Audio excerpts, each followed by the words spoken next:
안녕하세요. 저는 나무아숲 대표 이성옥이라고 합니다. 반갑습니다. 나는 왜 창업을 하려고 그러지? 나는 왜 이 일을 하려 하는가에 대한 자문을 해보시기 바랍니다. 왜냐하면 내가 지금 창업을 하려고 하는 이유는 단순히 돈만 벌기 위한 것이 아니라 내가 지금 현재 하려고 하는 창업 아이템이 그게 제품이든 서비스든 그걸 가지고 내가 이루고자 하는 신념이 있어야 된다라고 생각을 하거든요. 이게 도메인의 기본입니다. 그래서 이 기본을 가지고 인공지능이든 빅데이터 분석 기술이든 얼마든지 더 나은 제품이나 서비스로 가기 위한 그런 도구들은 활용 가능하거든요. 그래서 일단 저의 경우를 말씀을 드리면 저는 10년간 데이터를 모았습니다. 그런데 처음부터 이 10년간 모은 데이터가 인공지능 기술이 적용되리라고 하는 그런 예측은 하지 못했어요. 그런데 제가 하고자 하는 신념은 딱 하나였습니다. 이 세상 모든 아이들이 더 건강하고 건전하게 기능하는 나를 믿고 인정해주는 한 인간, 한 개체로서 성장했으면 좋겠다라고 하는 큰 바람이 있었어요. 그래서 저도 제가 가지고 있는 내 안에 여러 다양한 보석들을 좀 꺼내서 쓰면서 내가 나를 믿고 인정하고 자긍심을 느끼는 한 인간으로 살고 싶었습니다. 그래서 그게 바탕이 되어 있기 때문에 사실은 10년 동안 이 데이터를 모으면서도 끊임없이 무언가 새로움을 추구할 수 있었던 것 같아요. 그 과정에서 지금 인공지능을 만난 것 뿐이죠. 저희가 서비스를 하는 거는 아이 그림하고 부모의 양육 스트레스를 이용해서 자기의 정서 현황을 또 아이의 정서 현황을 미리미리 점검해보는 스크리닝용 앱 서비스예요. 마음 건강을 미리 챙기는 거죠. 앞으로는 자기 개발과 자율성이 훨씬 더 강조되는 시대일 것입니다. 왜냐하면 지금 언택트 시대잖아요. 그래서 자기 스스로 자기를 개발하고 자기 스스로 어떤 일을 주도하는 그런 목적이 그리고 그렇게 자기를 주도하는 능력이 확실히 요구되기 시작했습니다. 저희는 5, 6, 7세 대상으로 하는 정서 현황 스크리닝 서비스이고요. 지금 스마트폰으로 모든 서비스가 제공이 되고 있습니다. 저희 이 서비스는 아동 그림 분석을 AI 기술로 지금 시도를 하고 있는데요. 기존의 프로그램을 통해서 분석이 되던 것들이 이제는 인공지능의 새로운 옷을 입기 시작했습니다. 자, 보시면 아시겠는데요. 이게 객체 인식 기술이에요. 근데 사실 아이들의 그림이 굉장히 비정형이기 때문에 비정형성이 강한 것들을 인공지능으로 할 수 있을까? 저희도 몰랐습니다. 그런데 시도를 해보고 나니 사실 이렇게 객체 인식률이 90% 이상이 나오더라고요. 저희도 수많은 시행착오를 당연히 겪었겠지요. 지금 이걸 가지고 저희가 하려고 하는 거는 아이들의 정서 현황을 분류하는 군분류 시스템을 만드는 것입니다. 지금 뭐 색상 분석, 객체 분석, 그리고 이런 형태 분석 이런 것들이 가능해지기 시작했죠. 이미 영상인식 기술은 일반화되어 있고요. 영상인식 기술을 응용한 새로운 기술들도 이미 많이 보급이 되고 있는 상황이에요. 빅데이터와 AI 기술 어디에 어떻게 쓸까요? 여러분, 인공지능 기술은 그냥 툴일 뿐입니다. 인공지능 기술로 여러분들은 인간을 유익하게 하는 어떤 것에 활용하실 건가요? 이것을 고민하지 않으면 서비스하기 어려우실 거예요. 지금 현재 여러분들이 가지고 있는 데이터, 그 데이터가 과연 인공지능 기술 옷을 입었을 때 인간을 유익하게 하는 어느 영역에 쓰여질 것인지 꼭 확인해 보시기 바랍니다. 저희는 인공지능 기술이 앞으로 더 나아가서 5살의 어떤 아이들이 7살까지 어떤 행동을 지속하면 예를 들어 이 아이가 청소년기가 되었을 때 이 아이의 행동 패턴을 예측할 수 있는 VR 서비스를 제공하고 싶어요. 이 한 인간의 성장이 결국은 우리 사회를 구성하는 아주 중요한 사회 구성원으로 인재로 키울 수 있기 때문입니다. 이 창업을 하기 위해서 여러분들 매일매일 성장을 하기 위해서는 반드시 기본 여건을 확보하셔야 합니다. 그러기 위해서는 인검증, 그리고 지식재산, 논문, 뭐 이런 것들, 이거는 기본 요건이에요. 여러분들이 지금 가지고 있는 그 귀한 원재료를 다른 사람들이 귀하구나 라고 인정할 수 있는 인검증, 그리고 이에 대한 지식재산 반드시 필요하고요.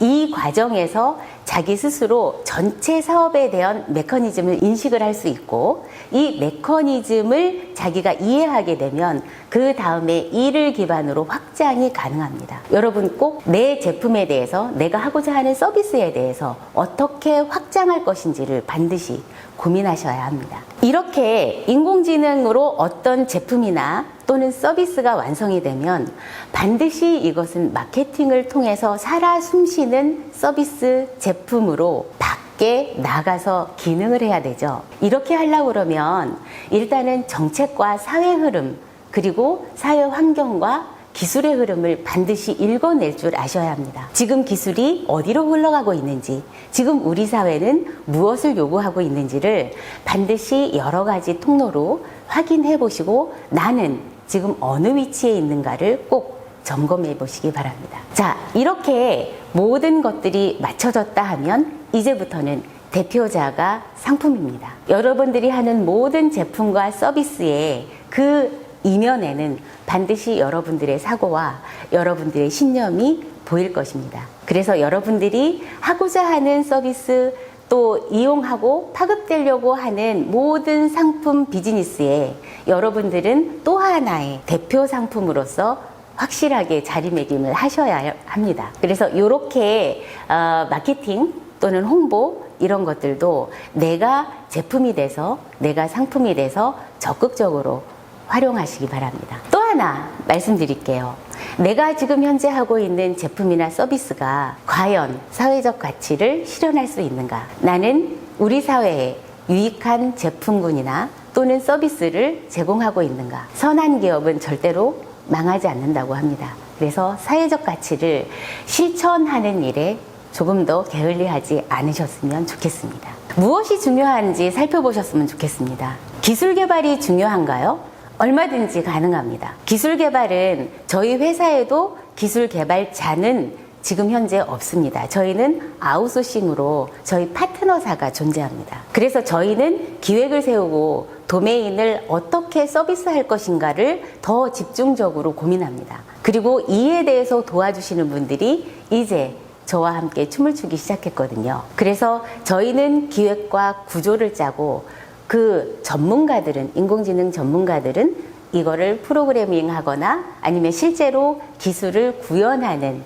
그 일을 해주시는 거죠. 말하자면 코어깅이에요. 그래서 지금 현재 저희가 에트리하고 원자력연구원의 기술 이전을 지금 논의 중에 있고, 하나는 지금 이제 추진 중에 있습니다. 기술은 얼마든지 외부로부터 우리보다 더 나은, 더 잘하시는 분들 또는 잘하는 기관 얼마든지 많습니다. 그래서 우리가 확실한 도메인만 가지고 있다면 다른 그 도메인을 기술을 입혀서 새로운 형태로 무언가 해보고자 하는 연구자들이 엄청 많거든요. 그분들을 꼭 만날 수 있을 거라고 생각을 하거든요. 그래서 지금 현재 내 안에 기술자가 있는 것이 중요한 게 아니고, 어떤 기술을 구현하고 이걸 실현시킬 것인가가 훨씬 더 중요한 고민거리여야 한다고 생각합니다. 저는 100% 제 안에서부터 시작합니다. 저희는 100% 저희 내부로부터 시작합니다. 내부로부터 출발합니다. 모든 것들이요. 지금 이제 저희가 이 데이터가 쌓이다 보니까 빅데이터 분석을 저희는 엑셀 파일로 처음에는 시작했어요. 그러다가 이렇게 해서는 더 나은 서비스를 제공하는데 시간과 또 그 서비스의 다양성이 너무 부족한 거예요. 그래서 이 일을 해결하기 위해서 저는 인공지능 기술을 찾기 시작했어요. 그래서 저희가 레퍼런스를 이미 확보를 해놓고 하나씩 컨택하는 방법으로 찾았습니다. 그러다 보니까 원자력 연구원도 그렇게 해서 만나게 됐고, 저는 가서 매달렸어요. 저희 이러이러한 게 있는데 이런 거를 이렇게 서비스하고 싶은데 도와주십시오 하고 제가 매달렸어요.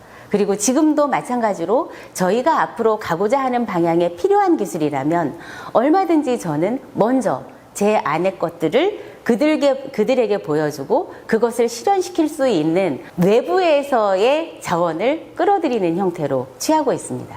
제가 처음에 창업을 했을 때는 막무가내 창업이었습니다. 이거는 여성 창업자들에게 특히나 꽤나 주요한 덕목인 것 같고요. 지금 상황을 보면 창업이 훨씬 더 저희 때보다는 여건이 너무 좋습니다. 사실 도와주는 기관들도 많고 그 자원이 외부에서 끌어들일 수 있는 환경이 너무 좋아졌어요. 저 같은 경우에는 처음에 지금도 마찬가지로 맨파워에 대한 고민은 항상 있습니다. 그런데 과연 이 맨파워가 외부에게 보여주기 위한 것이냐, 아니면 저희가 정작 이 사업을 하기 위한 것이냐, 이거에 대한 거는 저도 계속 고민을 하고 있는 중입니다. 외부에서 보여주는 것도 중요하고 저희가 실제로 우리 아이템을 시장에 파급하고 글로벌 기업으로 진출하고 하는 모든 일련의 과정도 중요하기 때문이에요. 그래서 이거는 균형을 맞춰야 된다라고 생각을 합니다. 거기에 구심점은 대표입니다. 대표가 온전하게 서 있으면 당연히 외부로부터 그 대표가 작을 때는, 그러니까 작은 기업일 때는 대표가 곧 그 회사이고 그 대표 상품이기 때문이에요. 그래서 맨파워를 더 확장하기 위해서는 일단 내가 무엇을, 왜, 무엇을 어떻게 할 것인지에 대한 이 개념이 확고하게 서 있다면 여러분들과 함께 춤춰줄 수 있는 사람이 반드시 나타날 겁니다. 창업 초기에는 사실 내 아이템에 대한 정의가 굉장히 중요하고 필요합니다. 저 같은 경우에는 5년 동안 단 한 번도 정부 과제가 선정이 된 적이 없어요. 그런데 떨어지는 이유도 모르고 계속 떨어졌습니다. 그런데 그 떨어질 때마다 떨어진 사업 제안서를 가지고 분석을 하다 보니 왜 떨어졌는지를 알게 되고 내 아이템에 대해서 훨씬 더 명확한 정리 또는 정의가 됐어요. 그래서 여러분들도 처음에 창업 초기에는 내 아이템에 대한 정리와 정의가 반드시 필요하기 때문에 저는 과제 신청부터 먼저 해보라고 권하고 싶어요. 그리고 내 아이템이 어느 정도 나와 있을 때 그때는 다른 데에 외부에 눈을 돌려서 전시회도 가고 또 다른 데 또 마케팅 지원 사업이나 이런 거를 통해서 외부에 또 팔아보고 이렇게 하는 거를 권해드려요.